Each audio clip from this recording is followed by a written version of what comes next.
मैदान में खेला जाता है। सर शतरंज से अंदर खेला जा सकता है।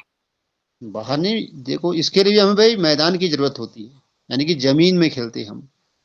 क्रिकेट के लिए भाई ग्राउंड चाहिए, और वॉलीबॉल के लिए भी ग्राउंड चाहिए, जमीन चाहिए। अब शतरंज जो है हम एक बोर्ड में खेलते हैं, तो जो है शतरंज अलग है। तो 4 प्रश्न तो आपके ऐसे आएंगे भाई। अब हम अगले में आते हैं। तो 10 ये हो गए, और यहाँ जो है 5-5 का सेट आएगा। जैसे आपके पास नवोदय में 4-4 का सेट आ रहा था, तो यहाँ आपके पास 5-5 का सेट आएगा। तो 10 जीके, 5 ये 15 प्रश्न हो गए, और ये भी जो है जीके से ही रिलेटेड है। तो जीके का यहाँ अहम रोल है, जीके का ज्यादा पढ़नी है आपने। फिर प्रश्न संख्या 66 से 70 तक दिए गए विकल्पों में से सही विकल्प का चयन करना है। तो वहां हम जो है रिलेशन, संबंध वाले सवाल जो है चित्रों से कर रहे थे, लेकिन यहाँ आप देखो यह भी जीके से रिलेटेड है।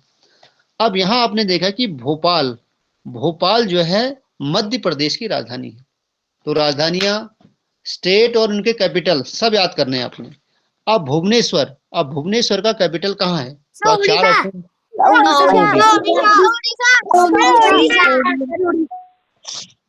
ठीक है। और तमिलनाडु का कहाँ है भाई? तमिलनाडु का कैपिटल चेन्नई। ठीक है। रक्षित खाती बताएगा बिहार का कैपिटल कहाँ है? पुस्तक, प्रकाशक, फिल्म, बताओ भाई। अब नहीं आएगी आवाज किसी की? नहीं तो सर निर्माता। सर निर्माता। सर निर्माता। तो इसका होता है निर्देशक। जैसे पुस्तक का प्रकाशक होता है, उसी प्रकार से फिल्म का होता है निर्देशक। फिर आएगा आपके अगला प्रश्न है, अब आपने दोनों का ही रिलेशन करना है। वहां भी हम चित्र से कर रहे थे, यहाँ लेकिन डिजिट से आ गया कि 6:13 है, समानुपात 11 क्वेश्चन मार्क, यानी कि 6:13 प्रपोजनल 11 क्वेश्चन मार्क। तो हमने पहले 6 को जो है 13 बनाना है। तो हमारा 6 जो है 13 कैसे बन जाएगा? तो आप जानते हो कि 6 × 2 + 1, यानी कि जो संख्या है हमारे पास उसको हम 2 से गुणा कर रहे हैं और उसमें 1 जोड़ दे रहे हैं, तो मुझे 13 मिल जाएगा। तो यहां हो जाएगा हमारा 11 × 2 + 1, क्योंकि हमें पता है भाई कि जब हमने उसने 6 को 13 क्यों लिखा है, तो 6 को उसने इस फॉर्म में लिख दिया, यानी 6 अनुपात, ये समझ में आता है उसने कि जो संख्या है उसका दुगना +1। तो वहां भी हम यही करेंगे, यानी कि हमने यहाँ 11 × 2 + 1 तो बराबर कितना होगा भाई? 11 दूना 22 और 22 × 1 = 23। तो सी ऑप्शन आपका सही हो जाएगा। अब आते हैं अगले प्रश्न में। अब यहाँ देखो थोड़ा सा विलोम शब्द भी आ रहा है, देखो। तो यहाँ जो है थोड़ा ज्यादा मेहनत करनी है, आपने याद करने का पोर्शन ज्यादा है और समझने का पोर्शन कम है यहाँ। तो आपकी जिम्मेदारी ज्यादा है यहाँ। राजीव नवोदय में थोड़ा सा यदि आपको निकलना है तो आपको जो है ज्यादा पढ़ना पड़ेगा, याद ज्यादा करना पड़ेगा। तो देखो, अच्छा, खराब, अब छत। Sir first. हाँ, फर्स्ट ही नहीं है बेटा, फर्स्ट नहीं है, तो इतनी जल्दीबाजी नहीं बोलना। तो देखो, अच्छा का खराब होता है, ठीक अपोजिट लगा लो तुम। तो छत ऊपर होती है और ठीक नीचे फर्श। तो आप अपने कमरे में बैठो तो ऊपर आपका फर्श दिखाई दे रहा होगा और नीचे फर्श दिखाई दे रहा होगा। छत ऊपर दिखाई दे रही, नीचे वाली जो अंदर की साइड वाली छत है वो दिखाई दे रही होगी। तो यहां देखो, फिर उत्तरकाशी, गंगोत्री, रुद्रप्रयाग।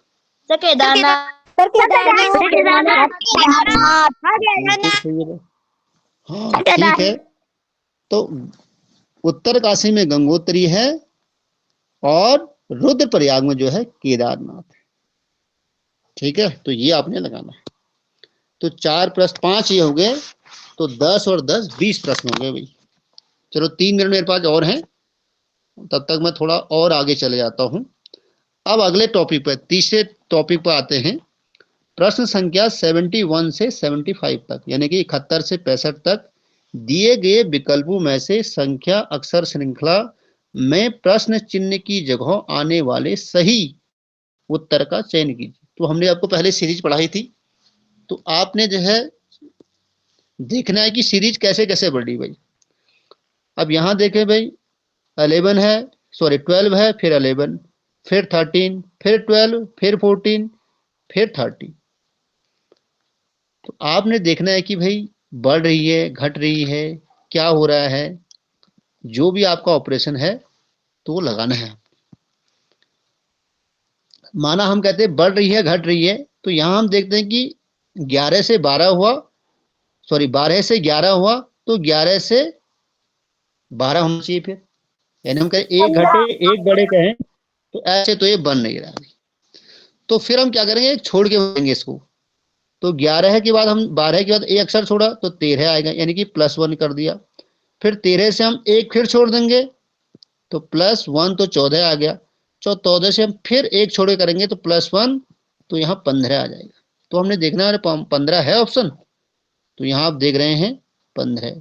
माना फिर यहाँ क्वेश्चन मार्क होता तो हम फिर इसमें जाते, तो 11 से 12 है, 12 से 13 है, और 13 से फिर आता 14 है। माना दो होते तो फिर यहाँ भी दो ही देता, यहाँ पर 11 देता, यहाँ पर 14 देता, यहाँ पर 17 देता, और यहाँ पर 14 देता। तो यहाँ एक ही है, तो इसलिए एक ही ऑप्शन है, तो 15 इसका सही उत्तर हो जाएगा। आगे हम आपको तैयारी कराएंगे इसकी, लेकिन आज थोड़ा समझ लो। फिर यही अगले प्रश्न आएंगे 39, 24 और ठीक 12 हो जा रहा है, यानी कि ठीक आधा हो जा रहा है। 39 में 2 का भाग दिया तो 24 हो गया भाई, 24 में 2 का भाग दिया तो 12 हो गया, 12 में 2 का भाग देंगे तो 6 हो जाएगा आपका, तो 6 उत्तर हो जाएगा। फिर ऐसे ABCD वाले हैं, तो इनको भी आपने सीरीज में लगाना है। तो जब भी आपने इन प्रश्नों को करना है तो पहले हमने बताया कि सीधा नीचे को लिख दो, तो पहले आपने नीचे को लिख देना है सबको इस टाइप से। फिर आपने देखना है कि यहां से कितने स्टेप आगे बढ़ रहा है, ये यहां से कितना स्टेप आगे बढ़ रहा है, और यहां से कितने स्टेप आगे बढ़ रहा है, तो फिर आपका आंसर आ जाएगा। ठीक है, तो आज जो है इतना ही लेंगे। तो जो प्रश्न पूछे गए थे उन्हीं प्रश्नों में जो जो हमने करा दिए हैं, तो वही चीजें मैं लेके आया हूं। तो देखते हैं कि आप लोग क्या क्या इसमें कर पाते हैं। तो पहले प्रश्न पे हम बात करते हैं, प्रथम 5 विषम संख्याओं का योग क्या होगा। तो प्रथम 5 ऑड नंबर्स का सम निकालने के लिए यहाँ पे कह रहा है। तो आपने यहाँ पे सम निकालना है, इसका योग निकालना है। तो आप जानते हैं कि प्रथम 5 का है तो n = 5 आपके पास में है, और विषम संख्याओं का जो योग होता है, विषम संख्याओं का योग, तो ये विषम संख्याओं का योग, कोई बच्चा बताएगा मुझे क्या फॉर्मूला होता है?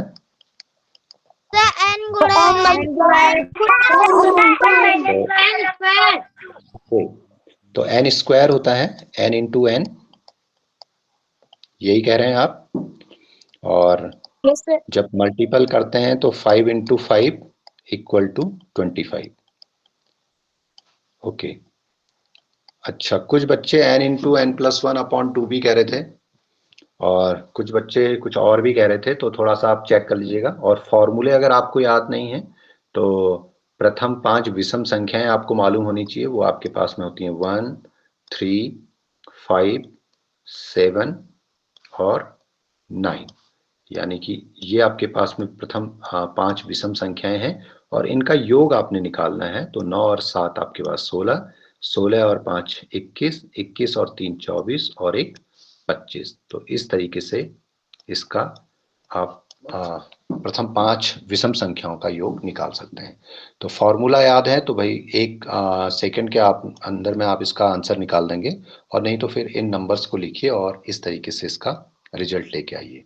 ओके, क्वेश्चन नंबर सेकंड पे बात करते हैं। जो क्वेश्चन नंबर सेकंड इस तरीके से पूछा गया था, वहां पे 1/2 + 1/3 + 1/5 का मान है, तो इसका मान आपने निकालना है। तो देखिए आपके पास में सबसे पहले हम देखते हैं कि इसका डिनोमिनेटर क्या है। तो डिनोमिनेटर हमारे पास में 2 3 5 है, तो हमने इनका डिनोमिनेटर सेम बनाना है। तो डिनोमिनेटर सेम बनाने के लिए हमें क्या करना होता है, जो इसका डिनोमिनेटर है उसका आपने एलसीएम निकालना होता है। तो एलसीएम आपने निकाल दिया, तो आपने देखा 2 1 जा 2 और 3 में भाग नहीं जाता तो 3 एज इट इज, और 5 में भाग नहीं जाता तो ये भी अपने पास में ऐसे ही उतर के आ जाएगा। अगला नंबर हमारे पास में 3 है, तो 1 ऐसे ही रहेगा, 3 1 जा 3 और 5 इसी तरीके से आ जाएगा, क्योंकि 3 का भाग 5 में पूरी पूरी बार नहीं जाता है। और अगला नंबर आपके पास में 5 है, तो 1 1 और 5 1 जा 5। तो आपके पास में ये 1 1 1 आ गए हैं। तो एलसीएम आपके पास में 2 3 5 का जो लीस्ट कॉमन मल्टीपल होगा, जो लघुत्तम समापवर्ती होगा, वो होगा 2 इंटू 3 इंटू 5। जो आपके पास में ये प्राइम नंबर्स आए थे, जो ये अभाज्य गुणनखंड आए हैं, इनको आपने मल्टीप्लाई कर देना है। तो मल्टीप्लाई किया तो आपके पास में 2 3 जा 6 और 6 5 सा 30। तो 30 आपके पास में इसका एलसीएम आ गया। अब आपने क्या किया, जो क्वेश्चन आपके पास में है तो इसी को जरा आगे बढ़ाएं। तो यहाँ इक्वल टू करके आपने क्या कर दिया, 30 आपने इसका एलसीएम ले लिया। तो 30 एलसीएम लिया तो पहला आपके पास में जो डिनोमिनेटर है उससे इसमें भाग दिया, तो 2 का भाग जब 30 में दिया तो 15 बार गया, और उस 15 से इसी के न्यूमरेटर को आपने मल्टीपल कर देना है। तो 1 इंटू 15 आपके पास में आ गया, प्लस अब इस 3 से आपने 30 में डिवाइड किया तो 3 10 जा 30, 10 बार गया। उस 10 से आपने इस 1 को गुणा कर देना है, तो 1 इंटू 10 आपके पास में हो गया, और प्लस आपके पास में यहाँ इसका जो थर्ड आपके पास में फ्रैक्शन है, इसका डिनोमिनेटर 5 है, इसका हर 5 है, 5 का भाग 30 में दिया तो 5 छक्के 30, 6 बार गया, और उस 6 से इसके अंश को आपने गुणा कर देना है। तो आपके पास में ये क्या हो जाता है, 15 एकम 15 है, प्लस ये आपके पास में हो गया 10 एकम 10, एक शेष बच जाएगा। तो भाई जो भागफल है तो वो आपके पास में यहाँ पूर्णांक बन जाता है, जो शेष है वो यहाँ पे अंश बन जाता है, और जिससे आपने भाग दिया था वो आपके पास में यहाँ हर हो जाता है। तो 1 सही 1/30, 1 सहित 1/30 इसका आंसर होगा। तो इस तरीके से आप इन क्वेश्चंस को कर सकते हैं। ओके, क्वेश्चन नंबर 3 पे हम जब बात करें, तो क्वेश्चन नंबर 3 ये कह रहा है हमारे पास में कि 45 मिनट 1 घंटे का कितना प्रतिशत होता है। तो देखो, जब हम प्रतिशत निकालते हैं या फिर अनुपात में बदलते हैं, तो हमें क्या करना होता है कि दोनों की जो यूनिट है, दोनों की जो इकाइयां हैं, इसको हमने बराबर करना होता है। यहाँ मिनट में है और यहाँ घंटे में है, तो घंटे को भी हम मिनट में बदल देते हैं। तो चूंकि हम जानते हैं कि 1 घंटा बराबर 1 घंटा यानी कि 1 आवर इक्वल टू आपके पास में क्या होते हैं, 60 मिनट्स होते हैं, 60 मिनट। ये आपके पास में हो गया। अब आपने क्या करना है भाई, आपके पास में 45 मिनट, और आपने 45 मिनट और 1 घंटे का प्रतिशत के लिए कह रहा है कि ये कितना प्रतिशत है, तो 45 मिनट बट्टे 60 मिनट, ये आपके पास में फ्रैक्शन फॉर्म में आ गई। ओके, ये आपके पास में आया। अब मिनट से मिनट कैंसिल हो गया, तो आपके पास में सिंपल फ्रैक्शन आ गई 45/60। इसको आपने प्रतिशत में बदल देना है। तो आप जानते हैं कि प्रतिशत में बदलने के लिए आप क्या करते हैं, 100% से गुणा कर देते हैं। तो आपने गुणा कर दिया, तो अब आपके पास में क्या आ गया कि 0 से आपके पास में ये 0 कैंसिल हो गई, और यहाँ आपके पास में 2, हेलो,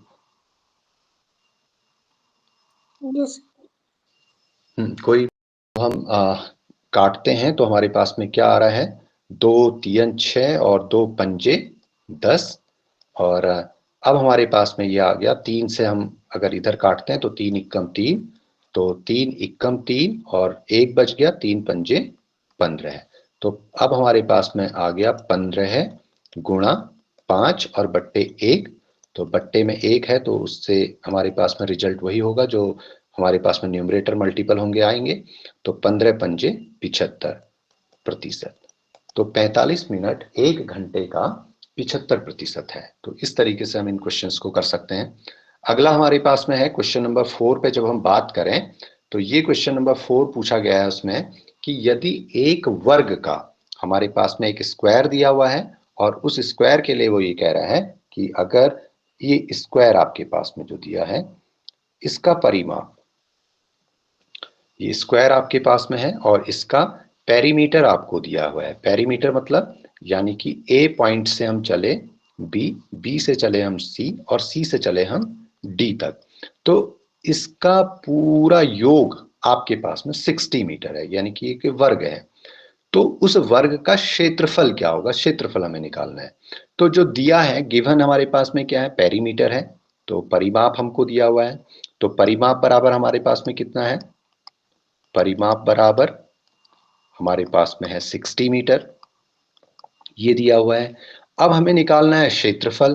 तो क्षेत्रफल वही वर्ग का क्षेत्रफल होता है भुजा गुणा भुजा, तो हमें भुजा की आवश्यकता है। तो सबसे पहले हमारे पास में इसमें साइड निकालनी होगी, तो भुजा निकालनी होगी एक चीज, और भुजा निकालने के बाद में हम उसका क्षेत्रफल यानी कि उसका एरिया निकाल पाएंगे, तो उसका क्षेत्रफल हम निकाल पाएंगे। ओके, तो क्षेत्रफल निकालने के लिए हमको सबसे पहले भुजा निकालना है। तो पेरीमीटर अगर हमको दिया है तो भुजा के लिए हमारे पास में फॉर्मूला क्या हो जाता है, तो भुजा बराबर हम लिख लेंगे, भुजा बराबर वर्ग की भुजा हमने निकालनी है तो परिमाप बट्टे 4, पेरीमीटर अपॉन 4, ये हमारे पास में हो जाता है। तो भुजा हमारे पास में क्या आ जाएगी, तो पेरीमीटर हमारे पास में 60 मीटर है और अपॉन 4, तो जब हमने भाग दे दिया तो हमारे पास में कितना आ गया, 4 एकम 4, 6 में से 4 घटाया 2, 2 के साथ 0 आ गई तो 20, 4 पंजे 20, तो 15 मीटर हमारे पास में इसकी साइड आ गई, यानी कि एक साइड हमारे पास में इस स्क्वायर की कितनी आ गई, 15 मीटर। ओके, तो 15 मीटर आ गई अगर, और हम जानते हैं कि एक स्क्वायर की ऑल साइड्स जो हैं वो इक्वल होती हैं, यानी कि ए बी बराबर बी सी बराबर सी डी बराबर डी ए, तो 15 मीटर आपके पास में है, तो आप एरिया निकाल सकते हैं। तो इसलिए क्षेत्रफल, क्षेत्रफल बराबर आपके पास में क्या फॉर्मूला होता है, भुजा गुणा भुजा, साइड इनटू साइड, तो ये आप लिख लीजिएगा, भुजा गुणा भुजा। तो इसमें जब चले हम इक्वल टू करके, तो भुजा हमारे पास में 15 मीटर और 15 मीटर को हमने 15 मीटर के साथ में मल्टीपल कर दिया, तो अब हमारे पास में क्या आया, मीटर और मीटर जब आपस में मल्टीपल हुए तो ये आ गया आपके पास में मीटर स्क्वायर, और 15 का जब हम स्क्वायर करते हैं तो ये हमारे पास में आता है 225, तो 225 मीटर स्क्वायर इसका एरिया हो गया। तो गुणा करके भी देख लीजिए, 15 पंजे 75 की 5 हासिल रहा 7, 15 एकम 15 और 7 22, तो इस तरीके से आप इसका क्षेत्रफल निकाल सकते हैं। ओके, क्वेश्चन नंबर 5 पे जब हम बात करें, ये हमारे पास में इस तरीके से दिया है कि यदि संख्या 25 और 30 का महत्तम समापवर्तक यानी कि SCF 5 है तो LCM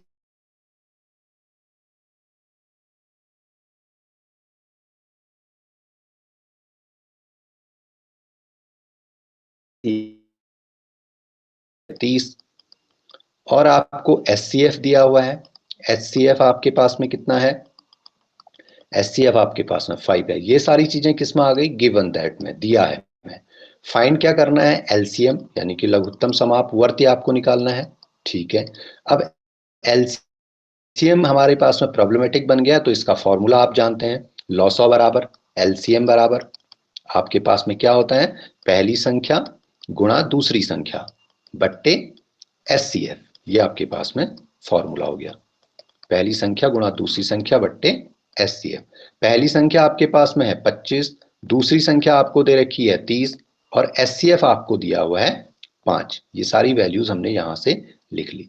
ओके, अब जब हम इसको सॉल्व आउट करते हैं तो हमारे पास में ये क्या होता है, 5 1 जा 5 और 5 5 जा 25, ये हमारे पास में आ गया, और 5 इंटू 30 हमारे पास में बचा, और 5 से जब हमने 30 को मल्टीपल किया तो हमारे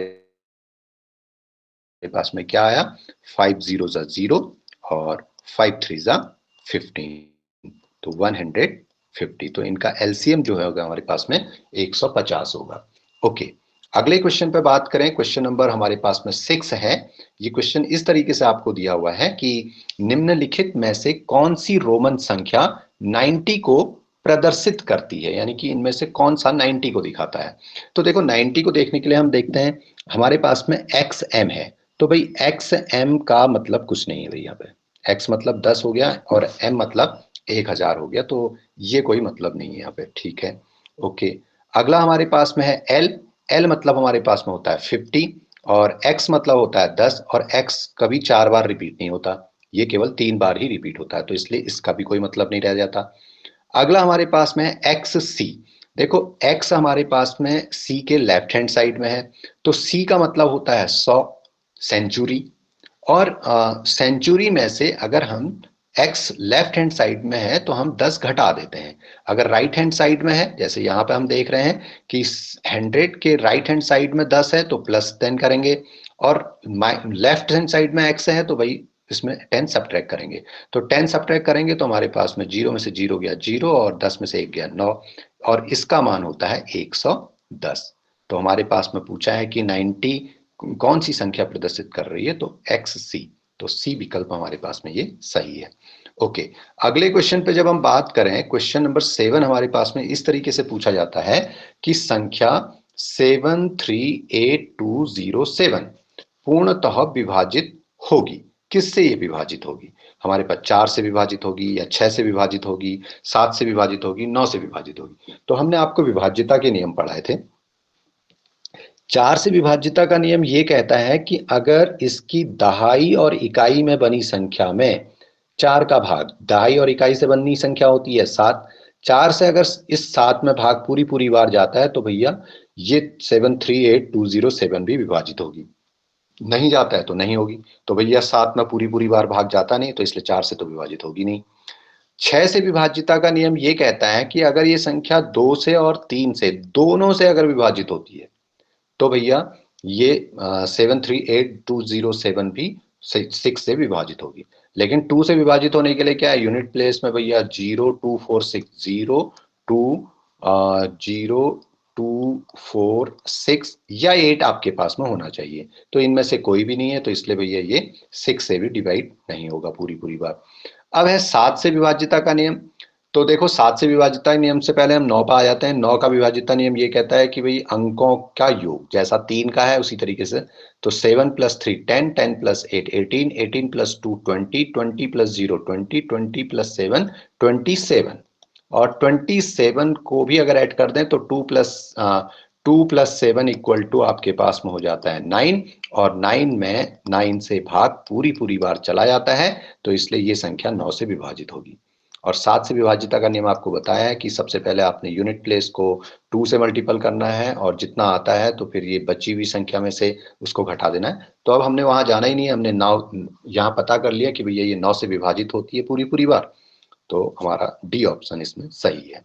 ओके, क्वेश्चन नंबर 8 पे जब हम बात करें तो क्वेश्चन नंबर 8 इसका ये कहता है कि ₹550 का यानी कि ये प्रिंसिपल है, मूलधन आपको दे दिया है का, ये आपके पास में है 2 सहित 1/2, 2 सहित 1/2 वर्ष, यानी कि ये समय आपको दिया है, टाइम दिया हुआ है, समय आपको दिया हुआ है। तो इस समय को जब भी समय मिक्स फ्रैक्शन के रूप में होता है तो इसको आप विषम भिन्न में बदल दीजिए। तो 2 दूनी 4, 4 और 1 5, तो 5/2 वर्ष ये आपके पास में बन गया। समय आपके पास में आ गया 5/2 वर्ष, और मूलधन आपके पास में दिया है ₹550, ये आपके पास में दिया हुआ है।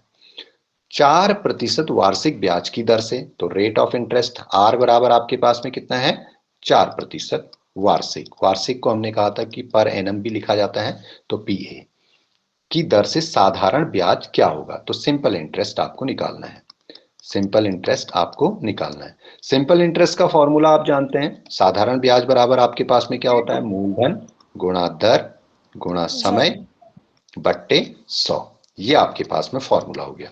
इसमें वैल्यू को पुट कर दीजिए, प्रिंसिपल यानी कि मूलधन आपके पास में ₹550 हो गया, इनटू रेट ऑफ इंटरेस्ट आपके पास में 4% हो गया, इनटू टाइम आपके पास में 5/2 है, तो 2 आपके पास में डिनोमिनेटर में 100 के साथ चला जाएगा, इनटू 2।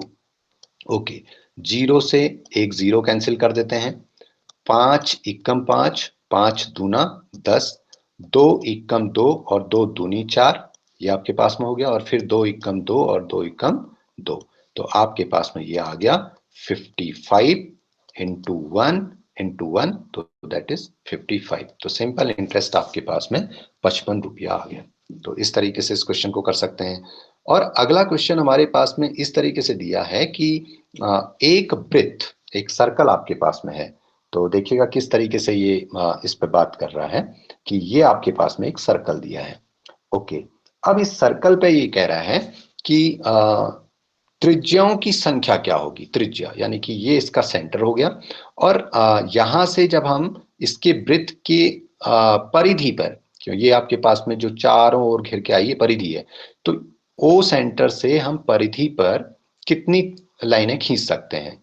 ओ से ए तक, ओ से हमने एक खींच ली ओ ए, एक हमने ओ बी दे दी, ओ सी दे दी, ओ डी दे दी, इस तरीके से बहुत सारी दे दी। तो कितनी त्रिज्याएं खींची जा सकती हैं, ये सब त्रिज्याएं हैं। तो केवल एक तो गलत है, 2 ये भी गलत है, 4 ये भी गलत है, 4 से ज्यादा हो गई हैं तो इसलिए अनंत। तो ये क्वेश्चन आपके पास में इस तरीके से आएगा कि एक वृत्त में त्रिज्याओं की संख्या अनंत होती है। जब हमने इस टॉपिक को लिया था वृत्त को, तो वहां पे समझाया था। ओके, आगे हम क्वेश्चन नंबर 10 पर जब बात करें, तो क्वेश्चन नंबर 10 हमारे पास में कहता है 46890, 46890 में 4 के स्थानीय मान और अंकित मान में अंतर बताइए। तो 4 का स्थानीय मान बता देना है। तो 4 हमारे पास में है, और उसको गुणा कर दीजिए 1 के साथ में। कितने जीरो, 1 2 3 4, 4 जीरो के साथ में 1 2 3 4 जीरो के साथ में इसको मल्टीपल किया, तो आपके पास में इकाई, दहाई, सैकड़ा, हजार, 10,000। तो 10,000 गुणा 4 बराबर 40,000। तो ये आपके पास में इसका स्थानीय मान, यानी कि ये क्या आ गई आपके पास में, प्लेस वैल्यू। ओके, अब हमारे पास में पूछा है अंकित मान, इसकी फेस वैल्यू क्या है। तो फेस वैल्यू जब हम निकालते हैं तो 4 की जो फेस वैल्यू होगी वो आपके पास में 4 होगी। जिस भी नंबर, जहां पे भी, जिस भी स्थान पर वो नंबर होगा, तो वो उसकी फेस वैल्यू कहलाएगी वही। तो 40,000 में से 4 को घटा देते हैं, तो 10 में से 4 गया 6, ये रहा आपके पास में 9, ये आपके पास में रहा 9, और ये नंबर भी आपके पास में रहा 9, और इसने तो भाई उधार दिया था तो 1 घट गया इसमें से, तो 3। तो ये आपके पास में इनका अंतर आ गया। तो ये क्वेश्चन नंबर, इसमें अगला जो पूछा गया था वो ये पूछा है कि 13/100 का दशमलव मान क्या होगा। तो 13/100 का दशमलव मान, हमने कहा था कि भाई जब आपके पास में 1 के साथ में जितने जीरोस के साथ अगर डिवाइड किया जाता है, तो आपने क्या करना है, न्यूमरेटर में जो नंबर है उसको एज इट इज, जैसा है वैसे ही उतार के रख दो। अब देखो कि जीरो कितने हैं, 1 2 जीरो हैं, तो 2 डिजिट के बाद राइट टू लेफ्ट, राइट से लेफ्ट की ओर को डेसिमल आप कर दीजिए। तो यहाँ पे 1 और 2 डिजिट के बाद डेसिमल लग गया, और डेसिमल से पहले कोई अंक नहीं है, कोई डिजिट नहीं है, तो वहां पे हम 0 रख देते हैं। तो इसकी वैल्यू हो गई 0.13। तो 25 क्वेश्चन में से मैंने ये 11 क्वेश्चन लिए थे।